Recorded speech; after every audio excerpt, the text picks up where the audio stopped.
Hello mga chismakers! Hello! Ayan, magluluto tayo ng pork muscat guys. Ayan, yung cut na yun ay maninipis lamang guys. Makikita nyo sa palengke guys para madaling maluto.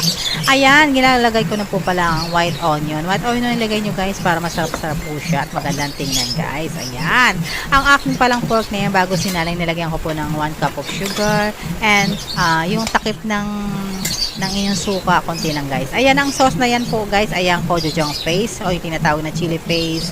Nilagyan ko lang po ng garlic, yung minced garlic. Nilagyan po natin ng konting 2 tablespoon of soy sauce, yun lang po yun. And then, ayan, pakuluan natin guys hanggang 5 minutes para maluto po, manuot po yung sauce niya dyan guys. Ayan ang aking ginagawa. So, banayad lang po ang inyong apoy dyan para hindi po masunog.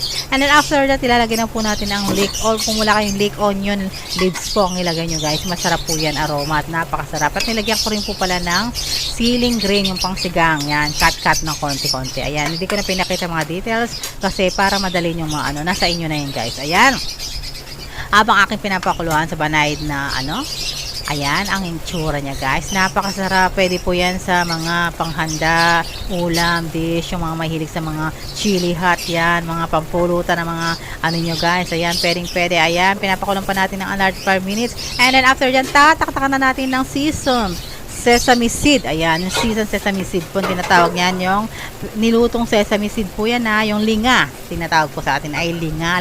Sa bahay kubo ay may linga. Ayun, yung po yun guys. Yung buto ng linga. Yan, masarap po siya, aromatic at saka masarap po talaga yan. Yan pong linga na yan ay napakasustansya. Eto, tikiman time na po tayo guys. Ayan, mainit-init pa po yan pero kailangan natin tikimin. Ayan, nainitan po si Chismakas Malago nyo guys. Ayan, ang tsura niya, ngumangata. So, salamat sa aking dish for today. Sana magustuhan nyo. Love it!